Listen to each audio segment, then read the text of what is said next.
Give to gain அப்படின்றதான் இந்த வருஷம் செலிப்ரேட் பண்ணுற இன்டர்நேஷனல் உமன்ஸ் டேவோட தீம். 100 வருஷத்துக்கு மேலே செலிப்ரேட் பண்ணிட்டு இருக்கிற அந்த உமன்ஸ் டேவோட ஹிஸ்ட்ரி வந்து நம்ம இந்த வீடியோவில் ஷார்ட்டாக பார்க்கலாம். 20th சென்ச்சுரியோட ஸ்டார்டிங்கில் வந்து பெண்கள் தனக்குன்னு ஒரு வேலையை அமைச்சிக்கிட்டு வெளியில் போய் வேலை பார்க்க ஆரம்பிச்சாங்க. ஆனால் அவங்களுக்கு தகுந்த சம்பளம் கொடுத்தாங்கன்னு கேட்டால் அது கண்டிப்பாக கிடையாது. நாங்களும் ஆண்களை மாதிரி அதே வேலை தான் பார்க்குறோம், அதே 8 மணி நேரம் இல்லை 12 மணி நேரம் வேலை தான் பார்க்குறோம். ஆனால் எங்களுக்கு சம்பளம் ஒன்றும் கிடைக்க மாட்டேங்குது அப்படின்னு சொல்லிட்டு ஒரு ஆதங்கம் இருந்துச்சு. அது ஊதியத்தில் மட்டும்தான் இருந்துச்சு அப்படின்னு கேட்டால் அவங்களுக்கு தேவையான அடிப்படை உரிமைகளுமே மறுக்கப்பட்டுச்சு. ஸோ இதனோட வெளிப்பாடு 1910 வருஷம் டென்மார்க்கில் வந்து என்ன பண்ணாங்க அப்படின்னா ஒரு பெரிய மாநாடு ஆரம்பிச்சாங்க. அந்த மாநாட்டில் நிறைய நாட்டில் இருந்து பெண்கள் கலந்துக்கிட்டாங்க, நிறைய பேர் அதுக்கு ஆதரவும் தெரிவிச்சாங்க. அந்த மாநாட்டை லீட் பண்ணி கொண்டு போன முக்கியமான ஒரு பெண் யார் அப்படின்னா ஜெர்மனியை சேர்ந்த கிளாரா ஜெட்கின்ஸ் அப்படின்ற ஒருத்தங்க வந்து அதை லீட் பண்ணி கொண்டு போனாங்க. அந்த மாநாட்டில் அவங்க என்ன சொன்னாங்க அப்படின்னா, நாங்கள் படுற கஷ்டத்துக்காகவும் எங்களுடைய தியாகத்துக்காகவும் நாங்கள் பார்க்குற எங்களுக்கு கிடைக்க வேண்டிய அடிப்படை உரிமைகளுக்காகவும் ஒரு டே வந்து ஃபிக்ஸ் பண்ணி எங்களுக்கு வந்து செலிப்ரேட் பண்ணணும் அப்படின்னு சொன்னாங்க. ஆனால் அந்த டைமில் அதை யாருமே கண்டுக்கல. முதல் உலக போர் ஆரம்பிச்ச காலகட்டம் 1917 வருஷம் ரஷ்யாவில் இருக்கிற பெரும்பாலான ஆண்கள் வந்து போருக்கு போயிட்டாங்க.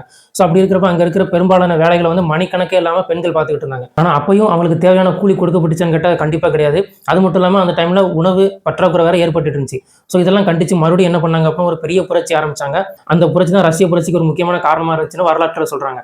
இன்னொரு விஷயம் என்ன அப்படின்னா அந்த டைம்ல ஆட்சி பண்ண ஜார்ஜ் அப்படின்ற மன்னருடைய ஆட்சியை வந்து கவிழ்ந்துருச்சு அப்படின்னு சொல்றாங்க. அந்த புரட்சியில வந்து அங்க முன் வச்ச கோரிக்கை என்ன அப்படின்னா எங்களுக்கு சம உரிமை கிடைக்கணும், அதே மாதிரி நாங்க எங்க படுற கஷ்டத்துக்கும் தியாகத்துக்கும் நினைவூட்டும் தினமா ஒரு டே வந்து நாங்கள் ஃபிக்ஸ் பண்ணி அதை செலிப்ரேட் பண்ணணும் அப்படின்னு சொன்னாங்க.